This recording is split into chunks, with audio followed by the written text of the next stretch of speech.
Drama ವಿಡಿಯೋಗೋಸ್ಕರ ಆ ಥರ ಏನಿಲ್ಲ.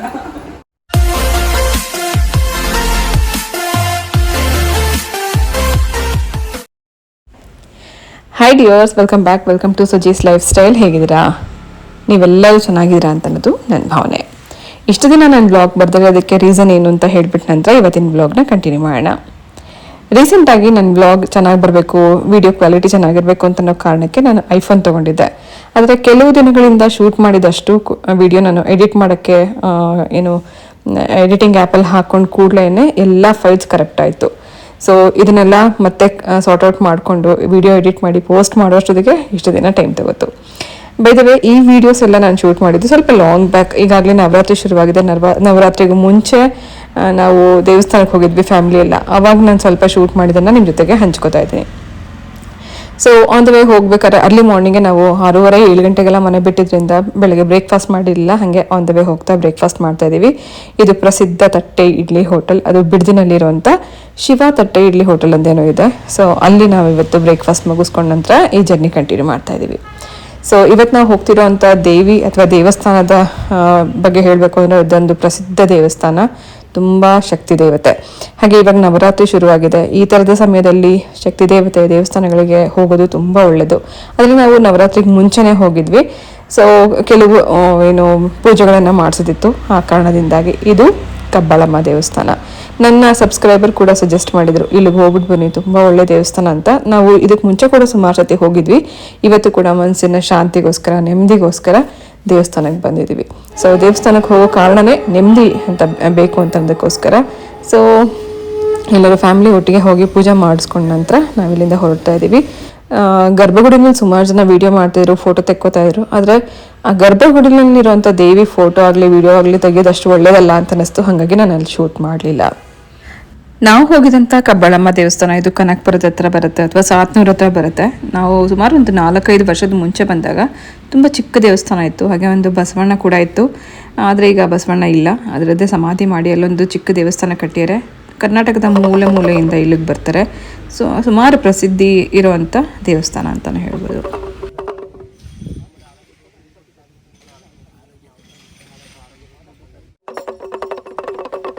ಈಗಾಗಲೇ ನವರಾತ್ರಿ ಶುರುವಾಗಿ 3 ದಿನ ಆಗಿದೆ. ಈ 9 ದಿನ ದೇವಿಯನ್ನು ಆವಾಹನೆ ಮಾಡಿ ಪೂಜೆ ಮಾಡುವಾಗ ಮನಸ್ಸಲ್ಲಿ ಭಕ್ತಿ ಹೊಂದಿದ್ರೆ ಸಾಕು, ಬೇರೆ ಏನೂ ಬೇಡ. ದೇವಸ್ಥಾನಕ್ಕೆ ಹೋಗೋದು ನಾವು ಮನಸ್ಸಿನ ನೆಮ್ಮದಿಗೋಸ್ಕರ ಅಂತ ನಾನು ಆಗಲೇ ಹೇಳಿದೆ. ಹಾಗೆ ಪ್ರತಿಯೊಂದು ದೇಗುಲದಲ್ಲೂ ಅದರದ್ದೇ ಆದಂಥ ವೈಬ್ಸ್ ಇರುತ್ತೆ. ಆ ದೇವಸ್ಥಾನದ ಒಳಗಡೆ ಕಾಲಿಡ್ತಿದ್ದಂಗೆ ಅದೇನೋ ಒಂಥರ ಮನಸ್ಸಿಗೆ ನೆಮ್ಮದಿ, ಶಾಂತಿ ಅಂತ ಅನಿಸುತ್ತೆ.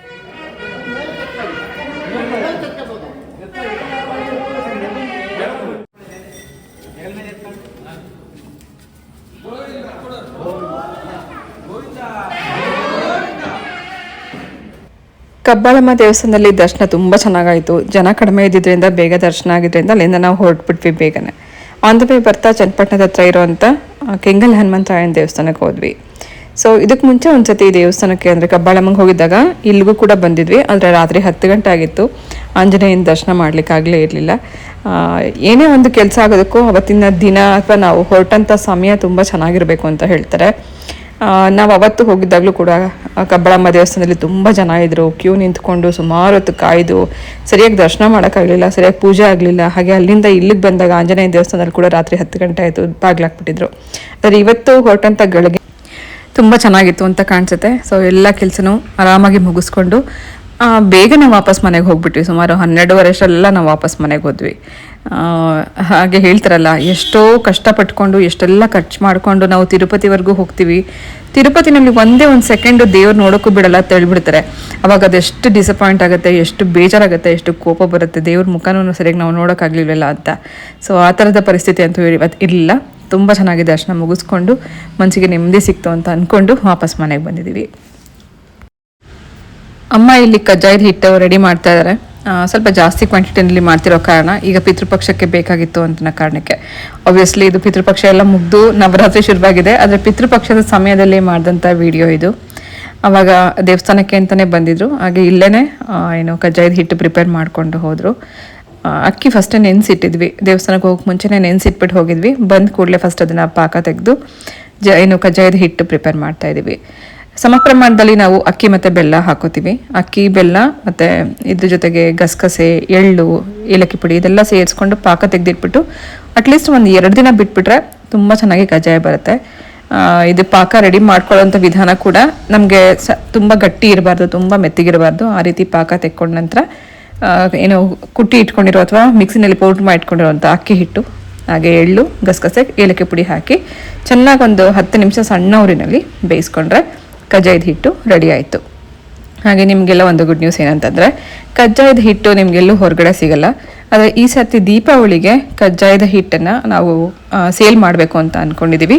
ಅದಕ್ಕೋಸ್ಕರ ಪ್ರೀ ಆರ್ಡರ್ಸ್ ನಾವು ತಗೋತಿದ್ದೀವಿ. ಎಷ್ಟು ಜನಕ್ಕೆ ಬೇಕು ಅಂತ ಅನ್ನೋದನ್ನು ಗೊತ್ತಾದರೆ ಮಾತ್ರ ನಾವು ಫಸ್ಟೇ ಪಾಕ ತೆಗೆದು ರೆಡಿ ಮಾಡಿ ಇಟ್ಕೊಂಡು ನಂತರ ನಿಮಗೆ ಕಳಿಸ್ಲಿಕ್ಕೆ ಈಸಿ ಆಗುತ್ತೆ. ನಮ್ಮನ್ನಲ್ಲಿ ನಾವು ಹೇಗೆ ಕಜ್ಜಾಯ ಮಾಡ್ತಿದ್ದೀವಿ ಅಂತ ಅನ್ನೋದನ್ನು ವಿಡಿಯೋ ಮೂಲಕ ನಿಮಗೆ ತೋರಿಸ್ತಾ ಇದ್ದೀನಿ. ಇದೇ ಥರ ಮಾಡಿ ನಿಮಗೂ ಕೂಡ ಕಳಿಸ್ಕೊಡ್ತೀವಿ. ಯಾರಿಗೆಲ್ಲ ಸಮಯ ಇಲ್ಲ ಅಂತ ಅನ್ಸುತ್ತೆ, ದೀಪಾವಳಿ ಸಮಯದಲ್ಲಿ ಸುಮಾರು ಜನ ನೋಮ್ತಾರೆ, ಕಜ್ಜಾಯ ನೋಮ್ತಾರೆ, ಅಥವಾ ದೀಪಾವಳಿ ಸಮಯದಲ್ಲಿ ನಾವು ಕಜ್ಜಾಯ ಮಾಡ್ಕೋಬೇಕು ಅಂತನವ್ರಿಗೆ ಮಾಡೋಕ್ಕೆ ಬರಲ್ಲ, ಅಥವಾ ಪಾಕ ಸರಿಯಾಗಿ ಬರಲ್ಲ ಅಂತನವರಿಗೆ ಈ ರೀತಿ ನಾನೇ ಮನೆಯಿಂದ ಮಾಡಿ ಕಳಿಸ್ಬೇಕು ಅಂತ ಅನ್ನೋ ಒಂದು ಆಸೆ ಇದೆ. ಹಾಗಾಗಿ ಕಜ್ಜಾಯ ಏನು ಹಿಟ್ಟು ಯಾರಿಗೆ ಬೇಕು ಅಂತ ಅನ್ಸುತ್ತೆ ಅಂಥವರು ಆರ್ಡರ್ ಮಾಡ್ಬೋದು. ಇದ್ರದ್ದು ಪೂರ್ತಿ ಡೀಟೇಲ್ ನಾನು ಸ್ವಲ್ಪ ಟೈಮ್ ತೊಗೊಂಡು ವೆಬ್ಸೈಟಲ್ಲೆಲ್ಲ ಹಾಕ್ತೀನಿ. ಪ್ರೀ ಆರ್ಡರ್ಸ್ ಬಂದ ಕೂಡಲೇ ನಾನು ಪ್ರಿಪೇರ್ ಮಾಡಿ ನಿಮಗೆ ಕಳಿಸ್ಕೊಡ್ತೀನಿ. ದೀಪಾವಳಿವರೆಗೂ ಈ ಏನು ಅವಕಾಶ ಇರುತ್ತೆ. ನಿಮ್ಗೆ ಯಾವಾಗ ಬೇಕೋ ಆವಾಗ ಆರ್ಡರ್ ಮಾಡಿ ತರಿಸ್ಕೋಬೋದು. ಸೊ ಪ್ರೀ ಆರ್ಡರ್ ಮಾಡ್ಕೊಳ್ಳೋದಕ್ಕೆ ವಾಟ್ಸಪ್ ನಂಬರ್ ಮೂಲಕ ಅಥವಾ ವೆಬ್ಸೈಟ್ ಮೂಲಕ ನೀವು ಆರ್ಡರ್ ಪ್ಲೇಸ್ ಮಾಡ್ಕೋಬೋದು. ಅರ್ಧ kg ಅಥವಾ 1 kg ನೀವು ತರಿಸ್ಕೋಬೋದು. ಸೆಪ್ಟೆಂಬರ್ ಮುಗಿದು ಅಕ್ಟೋಬರ್ ಬಂತು ಅಂದರೆ ಇನ್ನೇನು ಮಳೆ ಎಂಡ್ ಆಗುವಂಥ ಸಮಯ. ಮುಂದಿನ ತಿಂಗಳಿಂದ ಚಳಿ ಅಂತೂ ಶುರುವಾಗುತ್ತೆ. ಆದರೆ ಇತ್ತೀಚೆಗೆ ಕೆಲವು ದಿನದಿಂದ ಸಂಜೆ ಆಯಿತು ಅಂದರೆ ಜೋರು ಮಳೆ, ಇಡೀ ರಾತ್ರಿ ಮಳೆ ಬೀಳ್ತಾ ಇರುತ್ತೆ. ಆ ಮಳೆ ಶಬ್ದ ಕೇಳಿಸ್ಕೊಂಡು ನಿದ್ದೆ ಮಾಡೋಕ್ಕೆ ಅದೆಷ್ಟು ಖುಷಿ ಆಗುತ್ತೆ. ಬೆಳಗ್ಗೆ ಎದ್ದ ಕೂಡಲೇ ಹೊರಗಡೆ ಎಲ್ಲ ಗಿಡಗಳ ಮೇಲೆ ಬಿದ್ದಿರೋಂಥ ಮಳೆ ಹನಿ ನೋಡೋಕ್ಕೂ ಕೂಡ ತುಂಬ ಚೆನ್ನಾಗಿರುತ್ತೆ. ಮಳೆಗಾಲ ನನಗೆ ಎಸ್ಪೆಷಲಿ ತುಂಬ ಇಷ್ಟ. ಸೊ ಇವತ್ತು ಬಾಗ್ಲಿಗೆ ನೀರು ಹಾಕುವಂಥ ಕೆಲಸ ಇಲ್ಲ, ಮಳೆ ಬಂದಿದ್ದ ದಿನ. ಹಾಗೆ ಸ್ನೂಫಿಗಂತೂ ಮಳೆ ಅಂತಂದರೆ ಭಯ ಜಾಸ್ತಿ. ಆವಾಗ ಮಾತ್ರ ಅವಳು ಒಳಗಡೆ ಇರೋಕ್ಕೆ ಇಷ್ಟಪಡ್ತಾಳೆ. ಹೊರಗಡೆ ಇರೋದೆಲ್ಲ ಗುಡುಗು ಸಿಡ್ಲು ಸೌಂಡ್ ಬಂದರೂ ಸಾಕು ಹೆದರ್ಕೋತಾಳೆ. ಇನ್ನು ಪಟಾಕಿ ಹಬ್ಬದ ಟೈಮಲ್ಲಂತೂ ಪಟಾಕಿ ಶಬ್ದಕ್ಕೂ ಹೆದರ್ಕೋತಿರ್ತಾಳೆ. ಓಕೆ, ಇದು ನವರಾತ್ರಿಯ ಹಿಂದಿನ ದಿನ. ಇವತ್ತು ಕ್ಲೀನಿಂಗ್ ಎಲ್ಲ ಮಾಡಬೇಕು. ಹಾಗಾಗಿ ಬೇಗ ಬೇಗ ಮನೆ ಕೆಲಸ ಕಂಪ್ಲೀಟ್ ಮಾಡ್ಕೋತಾ ಇದ್ದೀನಿ. ಜೊತೆಗೆ ಅಡುಗೆ ಮನೆ ಕೆಲಸ, ಕ್ಲೀನಿಂಗ್ ಕೆಲಸ ಅಂದರೆ ಫಸ್ಟ್ ಅಡುಗೆ ಮನೆ ಕೆಲಸ ಮುಗಿಸ್ಕೊಂಡ್ರೆ ಆರಾಮಾಗಿ ನಾವು ಕ್ಲೀನ್ ಮಾಡ್ಕೋಬೋದು. ಹಾಗಾಗಿ ಬೆಳಗ್ಗೆ ಬೇಗನೆ ತಿಂಡಿ ಅಡುಗೆ ಕೆಲಸ ಮುಗಿಸ್ತಾ ಇದ್ದೀನಿ. ಕುಕ್ಕರಲ್ಲಿ ಸುಮಾರು 2-3 ಬಟ್ಲುಗಳಲ್ಲಿ ಉಪಯೋಗಿಸ್ಕೊಂಡು ಬೇಳೆ, ಅಕ್ಕಿ, ಅನ್ನ ಎಲ್ಲನೂ ಒಟ್ಟಿಗೆ ಮಾಡಿ ಇಟ್ಕೊಂಡು ತಕ್ಷಣವೇ ಒಂದು ಹಾಫ್ ಆನ್ ಅವರಲ್ಲಿ ಅಡುಗೆ ತಿಂಡಿ ಕೆಲಸ ಮುಗಿಸ್ಕೋಬೋದು. ಒಂದು ಬಟ್ಲಲ್ಲಿ ಅನ್ನಕ್ಕೆ ಇಟ್ಟಿದ್ದೆ, ಇನ್ನೊಂದು ಬಟ್ಲಲ್ಲಿ ತರಕಾರಿ ಮತ್ತು ಬೇಳೆ ಬೇಯಿಸ್ಕೊಳ್ಳೋದಕ್ಕೆ ಇಟ್ಕೊಂಡಿದ್ದೆ. ಎಲ್ಲ ಥರ ಮಿಕ್ಸ್ ತರಕಾರಿಗಳನ್ನು ಉಪಯೋಗಿಸ್ಕೊಂಡು ಇವತ್ತು ಹುಳಿ ಮಾಡ್ತಾ ಇದ್ದೀನಿ ಅಥವಾ ಸಾಂಬಾರು ಮಾಡ್ತಾ ಇದ್ದೀನಿ. ರುಬ್ಕೊಳ್ಳೋದಕ್ಕೋಸ್ಕರ ಒಂದು ಸ್ವಲ್ಪ ತೆಂಗಿನಕಾಯಿ, 1-2 ಈರುಳ್ಳಿ, 3 ಟೊಮೆಟೊ ಹಾಕ್ಕೊಂಡಿದ್ದೀನಿ. ಬೇಕಂದರೆ ಹುಣಸೆ ಹಣ್ಣು ಸ್ವಲ್ಪ ಹಾಕ್ಕೋಬೋದು, 2 ಟೊಮೆಟೊ ಹಾಕ್ಕೋಬೋದು. ನಾನು 3 ಟೊಮೆಟೊ ಹಾಕಿ ಸಾಂಬಾರಿಗೆ ರುಬ್ಕೋತಾ ಇದ್ದೀನಿ. ಜೊತೆಗೆ ಸ್ವಲ್ಪ ಸಾಂಬಾರು ಪೌಡರ್ ಮತ್ತು ಕೊತ್ತಂಬರಿ ಹಾಕಿ ರುಬ್ಕೊಂಡ್ರೆ ಖಾರ ರೆಡಿ ಆಯಿತು. ಬೇಯಿಸಿಟ್ಕೊಂಡಿರೋಂಥ ಬೇಳೆ ಮತ್ತು ತರಕಾರಿಗೆ ರುಬ್ಬಿಟ್ಕೊಂಡಿರೋಂಥ ಖಾರ, ಉಪ್ಪು ಮತ್ತು ಸ್ವಲ್ಪ ಕರಿಬೇವು ಎಲ್ಲ ಹಾಕಿ ಸಣ್ಣ ಊರಿನಲ್ಲಿ ಒಂದು 5 ನಿಮಿಷ ಕುದಿಸ್ಕೋಬೇಕು. ಅನಂತರ ಲಾಸ್ಟಲ್ಲಿ ಒಗ್ಗರಣೆ ಹಾಕ್ಕೊಂಡ್ರೆ ಸಾಂಬಾರು ರೆಡಿ ಆಯಿತು. ಸೊ ಈ ಥರ ನಾವು ಟೈಮ್ ಸೇವ್ ಮಾಡ್ಕೋಬೇಕು ಅಂದರೆ ಕುಕ್ಕರಲ್ಲಿ 2-3 ಬಟ್ಲುಗಳನ್ನು ಉಪಯೋಗಿಸ್ಕೊಂಡ್ರೆ ಒಟ್ಟಿಗೆ ನೀವು ಅಟ್ ಎ ಟೈಮಲ್ಲಿ ಈ ಥರ ತರಕಾರಿ, ಬೇಳೆ ಇದನ್ನೆಲ್ಲ ಬೇಯಿಸ್ಕೋಬೋದು. ಹಾಗೆ ಹರ್ಷಿತ್ಗೆ ಇದೊಂದು ಲಾಸ್ಟ್ ವಾರ್ನಿಂಗ್ ಕೊಟ್ಟು ಇವತ್ತೇ ಲಾಸ್ಟ್ ಅಂತ ಹೇಳಿ ಮೊಟ್ಟೆ ಬೇಯಿಸ್ಕೊಟ್ಟು ಕ್ಲೀನಿಂಗ್ ಸ್ಟಾರ್ಟ್ ಮಾಡ್ತೀನಿ. ನಾಳೆಯಿಂದ ನವರಾತ್ರಿ ಯಾರೆಲ್ಲ ಮಾಡ್ತಿದ್ದೀರಾ, ಅಂದರೆ ನವರಾತ್ರಿ ಶುರು ಮಾಡಿದ್ರೆ ಅವರೆಲ್ಲರೂ ಕೆಲವು ನಿಯಮಗಳನ್ನು ಫಾಲೋ ಮಾಡಬೇಕಾಗತ್ತೆ.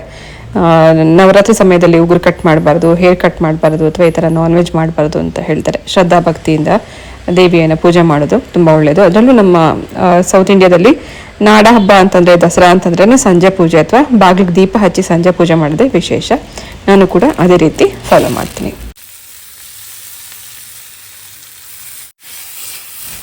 ಒಬ್ಬರು ಕಮೆಂಟಲ್ಲಿ ಕೇಳ್ತಾ ಇದ್ರು, ನೀವು ಟೈಮ್ ಹೇಗೆ ಮ್ಯಾನೇಜ್ ಮಾಡ್ಕೋತೀರಾ, ಮನೆ ಕೆಲಸ, ಅಡುಗೆ ಕೆಲಸ ಅಥವಾ ಈ ಥರ ಇನ್ನು ಬಿಸ್ನೆಸ್ ಕೆಲಸ ಎಲ್ಲ ಅಂತ. ಇದಕ್ಕೆ ಇದೇ ಟೈಮ್ ಅಂತ ನಾನು ಯಾವುದು ಕೂಡ ಫಿಕ್ಸ್ ಮಾಡ್ಕೊಂಡಿಲ್ಲ. ಸ್ವಲ್ಪ ಹೊತ್ತು ಮನೆ ಕೆಲಸ ಮಾಡ್ತೀನಿ, ಇನ್ ಬಿಟ್ವೀನ್ ಬಿಸ್ನೆಸ್ಸಲ್ಲಿ ಏನಿರುತ್ತೆ ಪ್ರಿಪ್ರೇಷನ್ ಇರ್ಬೋದು, ಪ್ಯಾಕಿಂಗ್ ಇರ್ಬೋದು, ಅದನ್ನೆಲ್ಲ ಕೂಡ ನಾನು ಮತ್ತು ಹರ್ಷಿದಿಬ್ರು ಕೂಡ ನೋಡ್ಕೋತೀವಿ. ಅದರಲ್ಲೂ ಬೆಳಗ್ಗೆ ಹೊತ್ತು ಪ್ಯಾಕಿಂಗ್ ಮಾಡಿ 11 ಗಂಟೆ ಅಷ್ಟೆಲ್ಲ ಕೊರಿಯರ್ ಅವ್ರು ಬರೋ ಅಷ್ಟೊತ್ತಿಗೆ ಇದೆಲ್ಲ ಪ್ಯಾಕಿಂಗ್ ರೆಡಿ ಆಗಿರಬೇಕು. ಇವತ್ತು ತುಂಬ ಆರ್ಡರ್ಸ್ ಇತ್ತು, ಆದರೂ ಕೂಡ ಎಲ್ಲನೂ ಪ್ಯಾಕಿಂಗ್ ಮಾಡಿ ಇಟ್ಟು ಬಂದಿದ್ದೀವಿ. ಒಬ್ಬರಾದ್ಮೇಲೆ ಒಬ್ಬರು ಸುಮಾರು 4 ಜನ ಕೊರಿಯರ್ ಅವ್ರು ಬರ್ತಾರೆ. ಸೊ ಅವ್ರು ಬರೋ ಅಷ್ಟೊತ್ತಿಗೆ ಈ ಪ್ಯಾಕಿಂಗ್ ಎಲ್ಲ ರೆಡಿ ಇದ್ದರೆ ಅವರಾಗೆ ಬಂದು ಇದನ್ನೆಲ್ಲ ತೊಗೊಂಡು ಹೋಗ್ತಾರೆ. ಸೊ ಇದು ಮುಗಿಸ್ಕೊಂಡ ನಂತರ ಮತ್ತೆ ನಾನು ಕ್ಲೀನಿಂಗ್ ಸ್ಟಾರ್ಟ್ ಮಾಡ್ತಾ ಇದ್ದೀನಿ. ಕ್ಲೀನಿಂಗ್ ಅಂದರೆ ಡೀಪ್ ಕ್ಲೀನ್ ಅಂತಲ್ಲ. ರೀಸೆಂಟಾಗಿ ನಾನು ಗೌರಿ ಹಬ್ಬದ ಟೈಮಲ್ಲಿ ಕೂಡ ಕ್ಲೀನ್ ಮಾಡಿದ್ದೆ. ಪ್ರತಿ ಹಬ್ಬ ಬಂದಾಗಲೂ ಒಂದ್ಸತಿ ಏನಾದ್ರು ಕ್ಲೀನಿಂಗ್ ಅಂದರೆ ಬೆಡ್ಶೀಟ್ ಚೇಂಜ್ ಮಾಡೋದು, ಕರ್ಟನ್ ಚೇಂಜ್ ಮಾಡೋದು, ಹಾಗೆ ಕಿಚನ್ ಎಲ್ಲ ಸ್ವಲ್ಪ ಏನೋ ಆಯಿಲೆಲ್ಲ ಏನಿರುತ್ತೆ, ಗ್ರೀಸೆಲ್ಲ ಏನಿರುತ್ತೆ ಅದನ್ನು ಕ್ಲೀನ್ ಮಾಡಿ ಪೂಜಾ ರೂಮ್ ಕ್ಲೀನ್ ಮಾಡ್ಕೊಳ್ಳೋದು, ಇದಿಷ್ಟು ಮಾತ್ರ ನಾನು ಮಾಡ್ತಾಯಿದ್ದೀನಿ. ಸೊ ಮೇಲ್ಗಡೆ ಏನು ಎಣ್ಣೆ ಅದೆಲ್ಲ ಏನೇನೆಲ್ಲ ಹಾರಿರುತ್ತೆ ಅಂಥದ್ದನ್ನು ಮಾತ್ರ ಕ್ಲೀನ್ ಮಾಡಲಿಕ್ಕೆ ನಾನು ಏನು ಮಿಸ್ಟರ್ ಮಜಲ್ನ ಉಪಯೋಗಿಸ್ಕೊತೀನಿ. ಕಿಚನ್ಗೆ ಅಷ್ಟೇ ಅಲ್ಲ, ಎಲ್ಲೇ ನಮಗೆ ಜಿಡ್ಡಿದೆ ಅಂತ ಅನ್ಸಿರುವ ಸ್ವಿಚ್ಗಳ ಮೇಲೆ ಇಂಥದಕ್ಕೆಲ್ಲ ನಾವು ಮಿಸ್ಟರ್ ಮಜಲ್ನ ಉಪಯೋಗಿಸ್ಕೋಬೋದು. ತುಂಬ ಚೆನ್ನಾಗಿ ಕ್ಲೀನ್ ಆಗುತ್ತೆ. ಪ್ಲ್ಯಾಟ್ಫಾರ್ಮ್ ಕೂಡ ನಾನು ಕೆಲವೊಮ್ಮೆ ಮಿಸ್ಟರ್ ಮಜಲಲ್ಲೇ ಕ್ಲೀನ್ ಮಾಡ್ತೀನಿ. ಸೊ ಅಡುಗೆ ಮನೆ ಕ್ಲೀನಿಂಗ್ ಆಯಿತು, ಪೂಜಾ ರೂಮ್ ಕ್ಲೀನ್ ಮಾಡಬೇಕು. ಪೂಜಾ ರೂಮ್ ಕ್ಲೀನಿಂಗ್ ಅಂತಂದರೆ ದೇವರ ಸಾಮಾನೆಲ್ಲ ಪೂರ್ತಿಯಾಗಿ ತೆಗೆದು ದೇವ್ರ ಫೋಟೋ ಎಲ್ಲ ಒರೆಸಿ ನಂತರ ಪೂಜೆಗೆ ಸಿದ್ಧತೆ ರೆಡಿ ಮಾಡಿ ಇಟ್ಕೊಂಡ್ರೆ ನಾಳೆ ಬೆಳಗ್ಗೆ ಪೂಜೆ ಮಾಡೋಕ್ಕೆ ಈಸಿ ಆಗುತ್ತೆ. ಹಾಗೆ ನಾಳೆ ಸಾಕಷ್ಟು ಕೆಲಸ ಇರುತ್ತೆ. ನವರಾತ್ರಿ ಫಸ್ಟ್ ಡೇ ಅಂದರೆ ದೇವಿನ ಕೂರಿಸಿ ಅಂದರೆ ಕಳಶ ಸ್ಥಾಪನೆ ಮಾಡಿ ಆವಾಹನೆ ಮಾಡಿ ಪೂಜೆ ಮಾಡೋದಕ್ಕೆ ತುಂಬ ಟೈಮ್ ಹಿಡಿಯುತ್ತೆ. ನಾನು ಸುಮಾರು ಮಧ್ಯಾಹ್ನ 3 ಗಂಟೆಗೆ ಸ್ಟಾರ್ಟ್ ಮಾಡಿದ್ದು, ಇದೆಲ್ಲ ಮುಗಿಸೋ ಅಷ್ಟರಲ್ಲಿ ಸಂಜೆನೇ ಆಗೋಯಿತು. ದೇವ್ರ ಪಾತ್ರೆಗಳು ಅಂದರೆ ಬೆಳ್ಳಿದು ಇರುತ್ತೆ, ಹಿತ್ತಾಳೆದು ಇರುತ್ತೆ. ಬೆಳ್ಳಿ ಪಾತ್ರೆಗಳನ್ನು ತೊಳೆಯೋದಕ್ಕೆ ಕೋಲ್ಗೇಟ್ ಪೌಡರ್ನ ಉಪಯೋಗಿಸ್ಕೊತೀನಿ. ಅದರಲ್ಲಂತೂ ತುಂಬ ಚೆನ್ನಾಗಿ ಬೆಳ್ಳಗಾಗುತ್ತೆ ಪಾತ್ರೆಗಳೆಲ್ಲ. ಹಾಗೆ ಹಿತ್ತಾಳೆ ಪಾತ್ರೆಗಳನ್ನು ತೊಳೆಯೋದಕ್ಕೆ ವಿಮ್ ಶುದ್ಧಮ್ ಅಂತ ನಮಗೆ ಸ್ಪ್ರೇ ಬಾಟಲಲ್ಲೇ ಸಿಗುತ್ತೆ. ಅದರಿಂದ ಸ್ವಲ್ಪ ಹೊತ್ತು ಸ್ಪ್ರೇ ಮಾಡಿ ಒಂದು 5 ನಿಮಿಷ ಬಿಟ್ಟು ನಂತರ ಉಜ್ಕೊಂಡ್ರೆ ಅದರಲ್ಲಿರೋಂಥ ಗ್ರೀಸ್ ಎಲ್ಲ ಹೊಟ್ಟೋಗುತ್ತೆ, ಒಳ್ಳೆ ಶೈನ್ ಕೂಡ ಇರುತ್ತೆ. ಸೊ ಈಸಿ ಟಿಪ್ಸ್ ಅಂತಂದರೆ ಇದೆರಡೂ ನೀವು ದೇವ್ರ ಪಾತ್ರೆಗಳನ್ನು ಅಥವಾ ಹಿತ್ತಾಳೆ ಅಥವಾ ಬೆಳ್ಳಿ ಪಾತ್ರೆಗಳನ್ನು ತೊಳೆಯೋದಕ್ಕೆ ಉಪಯೋಗಿಸ್ಕೋಬೋದು.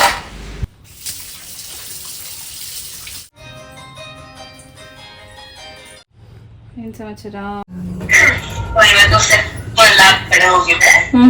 ನಮ್ಮಿಂದ ಏನಂದ್ರೆ ಎಲ್ಲ ಸೆಕೆಂಡ್ ಸ್ಟೇಜ್ ಪ್ರೊಡಕ್ಷನ್ ಆ ತರ ಅಲ್ಲ. ನಮಗೆ ಏನ್ ಸಸ್ಪೆಕ್ಟ್ ಬರುತ್ತೆ ಫಸ್ಟ್ ಥಿಂಗ್ಸ್ ಇಲ್ಲ ಮಾಡ್ತಾರೆ ಆ ಕಡೆ ಹೋಗಿದೆ ಇವತ್ತು. ಎಷ್ಟೋ ಇರ್ತದೆ 8,000 ಆಮೇಲೆ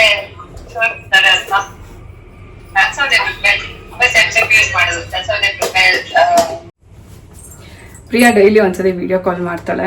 ಇವತ್ತು ಕೂಡ ವಿಡಿಯೋ ಕಾಲ್ ಮಾಡಿದ್ಲು. ಯಾವಾಗ ಫ್ರೀ ಇರುತ್ತೆ ಅವಾಗ ಮಾಡ್ತಾಳೆ. ಕೆಲವು ಸತಿ ಅರ್ಲಿ ಮಾರ್ನಿಂಗ್ ಹೊರಡೋಂಥ ಟೈಮಲ್ಲಿ ಆ ಟೈಮಲ್ಲಿ ಮಾಡ್ತಾಳೆ. ಕೆಲವು ಸತಿ ಮಧ್ಯಾಹ್ನ ಲಂಚ್ ಬ್ರೇಕಲ್ಲಿ ಅಥವಾ ರಾತ್ರಿ ಮನೆಗೆ ಹೋದ್ಮೇಲೆ. ಇವಾಗ ಲಂಚ್ ಬ್ರೇಕ್ ಬಿಟ್ಟಿದ್ದಾರೆ, ಸೊ ಫ್ರೀ ಇತ್ತು ಅಂತ ಇವಾಗಷ್ಟೇ ಕಾಲ್ ಮಾಡಿದ್ಲು. ಒಂದ್ಸತಿ ನನಗೆ ವಿಡಿಯೋ ಕಾಲಲ್ಲಿ ಮಾತಾಡ್ಬಿಟ್ರೆ ಪ್ರಿಯಾ ನಂಗೆ ಒಂದು ಸಮಾಧಾನ ಇರುತ್ತೆ, ಹುಷಾರಾಗಿದ್ದಾಳೆ ಅಂತ ಅನಿಸ್ತಿರುತ್ತೆ. ಒಂದಿನ ಫೋನ್ ಮಾಡಿಲ್ಲ ಅಂದರೆ ಇನ್ನೊಂಥರ ತುಂಬ ಟೆನ್ಷನ್ ಆಗಿಬಿಡುತ್ತೆ. ಸೊ ಆಮೇಲೆ ಇನ್ನೊಂದು ಏನಂತಂದರೆ ಪ್ರಿಯಿಂದ ಅವಳದು ನೇಚರ್ ಹೇಗೆ ಅಂದರೆ ಅವತ್ತೆಲ್ಲ ಏನು ಮಾಡಿದೆ ಅಂತನ್ನೋದನ್ನು ಪ್ರತಿದಿನ ಕಾಲೇಜ್ಗೆ ಹೋದಾಗ ಅಥವಾ ಸ್ಕೂಲ್ಗೆ ಹೋಗಿ ಬಂದ ತಕ್ಷಣ ಫಸ್ಟು ನನ್ನ ಹತ್ರ ಎಲ್ಲ ಒಪ್ಪಿಸ್ತಾ ಇದ್ಲು. ಇವತ್ತು ಹೀಗೆ ನಡೀತು, ಹೀಗಾಯಿತು, ಇದಾಯಿತು ಅಂತೆಲ್ಲ ಹೇಳ್ತಾ ಇದ್ಲು. ನನಗೂ ಕೂಡ ಒಂಥರ ಖುಷಿ ಅದನ್ನು ಅವಳು ಆ ಥರ ಹೇಳಿದನ್ನ ಕೇಳೋಕ್ಕೆ. ಹರ್ಷಿತ್ ಜಾಸ್ತಿ ಎಕ್ಸ್ಪ್ರೆಸ್ ಮಾಡ್ಕೋತಾ ಇಲ್ಲ. ಪ್ರಿಯಾ ತುಂಬ ಚೆನ್ನಾಗಿ ಅವತ್ತಿಂದ ಎಲ್ಲ ಡೀಟೇಲಾಗಿ ಹೇಳೋಳು. ಅವಳು ಬರೋದನ್ನ ನಾನು ಕಾಯ್ತಿರ್ತದೆ ಎಷ್ಟೋ ಸತಿ. ಇವತ್ತು ಕೂಡ ಇವಾಗ್ಲೂ ಅವಳು ಅಲ್ಲಿ ವರ್ಕ್ ಮಾಡ್ತಾ ಇರುವಾಗ್ಲೂ ಕೂಡ ಇವತ್ತು ಏನ್ ಮಾಡಿದೆ, ಹೇಗಿತ್ತು ಅಂತ ಪೂರ್ತಿಯಾಗಿ ಎಕ್ಸ್ಪ್ರೆಸ್ ಮಾಡ್ಕೋತಾಳೆ. ಅದು ನಂಗೆ ತುಂಬಾ ಖುಷಿ ಆಗತ್ತೆ. ಒಂದೊಂದ್ಸತಿ ಏನಾದ್ರು ಕಾಲ್ ಬಂದಿಲ್ಲ ಅಂತಂದ್ರೆ ಒಂಥರ ಟೆನ್ಷನ್ ಆಗುತ್ತೆ. ಪ್ರತಿದಿನ ಒಂದ್ಸತಿ ವಿಡಿಯೋ ಕಾಲ್ ಮಾಡಿ ಮಾತಾಡ್ಬಿಡ್ತಾಳೆ, ಅದೊಂಥರ ಸಮಾಧಾನ. ಇವಾಗ ನಮ್ಗೆ ಇಲ್ಲಿ ಮಳೆ ಇದೆ. ರೀಸೆಂಟ್ ಆಗಿ ನಮಗೂ ಕೂಡ 1-2-3 ದಿನ ತುಂಬಾ ಶೆಕೆ ಇತ್ತು. ಆದ್ರೆ ಅಲ್ಲಿ ಈಗ ಅಷ್ಟೇ ಇವಾಗ ವಿಂಟರ್ ಸ್ಟಾರ್ಟ್ ಆಗಿದೆ. ಇನ್ನೇನು ಮುಂದಿನ ತಿಂಗಳಂತೂ ಇನ್ನೂ ಜಾಸ್ತಿನೇ ಹಿಮ ಎಲ್ಲ ಬೀಳಕ್ ಶುರುವಾಗುತ್ತೆ.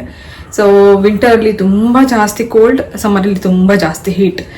ಎಷ್ಟು ಬೇಗ ವೆದರ್ ಚೇಂಜ್ ಆಯ್ತು ಅಂತಂದ್ರೆ ರೀಸೆಂಟ್ ಆಗಿ ಇನ್ನೂ ಪ್ರಿಯಾ ಹೇಳ್ತಾ ಇದ್ಲು ತುಂಬಾ ಶೆಕೆ ಅಂತ. 1-2-3 ದಿನದಲ್ಲೇ ಎಷ್ಟು ಬೇಗ ಅಲ್ಲಿ ಏನು ಥಂಡಿ ವಾತಾವರಣ ಬಂದಿದೆ ಅಂತಂದ್ರೆ ಇನ್ನೇನು ಮುಂದಿನ ತಿಂಗಳಿಂದ ಹಿಮ ಬೀಳಕ್ ಶುರುವಾಗುತ್ತೆ. ತುಂಬಾ ಐಸ್ ಎಲ್ಲ ಇರುತ್ತೆ. ಸೊ ವೆದರ್ ಇಲ್ಲಿರೋ ಮಕ್ಕಳಿಗೆ ಅಲ್ಲಿಗೆ ಹೋಗಿ ವೆದರ್ ಅಡ್ಜಸ್ಟ್ ಮಾಡ್ಕೊಳ್ಳೋದು ಸ್ವಲ್ಪ ಕಷ್ಟನೇ. ಇವಾಗ ನಿಧಾನಕ್ಕೆ 1 ಇಯರ್ ಆಯ್ತಲ್ಲ ಈಗ. ಸೊ ಇವಾಗ ನಿಧಾನಕ್ಕೆ ಅಡ್ಜಸ್ಟ್ ಆಗ್ತಿದ್ದಾರೆ. ರೀಸೆಂಟ್ ಆಗಿ ಎಷ್ಟು ಶೆಕೆ ಇತ್ತು ಇವಾಗ ಅಷ್ಟೇ ಕೋಲ್ಡ್ ಆಗ್ಲಿಕ್ಕೆ ಶುರುವಾಗಿದೆ. ಯುರೋಪಲ್ಲಿ ಹೆಂಗೆ ಅಂದ್ರೆ ತುಂಬಾ ಹೀಟ್, ತುಂಬಾ ಕೋಲ್ಡ್.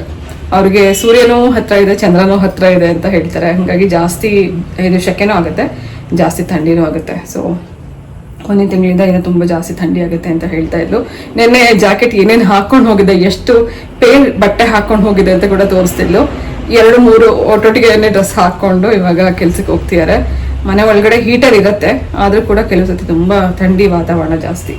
ಓಕೆ, ಕೆಲಸ ಮಾಡೋ ಮಧ್ಯದಲ್ಲಿ ಸ್ವಲ್ಪ ಸುಸ್ತಾಯಿತು. ಹಾಗಾಗಿ ಅದಕ್ಕೋಸ್ಕರ ಟೀ ಇಟ್ಟಿದ್ದೀನಿ. ಪ್ರೇಮ್ ಜೊತೆ ಮಾತಾಡ್ತಾ ಟೀ ಇಟ್ಟಿದ್ದೀನಿ. ಟೀ ಕುಡಿಬೇಕು, ಹಾಗೆ ದೇವ್ರ ಪಾತ್ರೆಗಳೆಲ್ಲ ತೊಳಿಬೇಕು, ಪೂಜೆ ರೂಮ್ ಕ್ಲೀನ್ ಮಾಡಬೇಕು. ಹಾಗೆ ನಾಳೆ ನವರಾತ್ರಿಗೆ ಈ ಸಿದ್ಧತೆ ಎಲ್ಲ ನಾನು ಹೀಗೆ ಮಾಡ್ಕೋತಾ ಇದ್ದೀನಿ.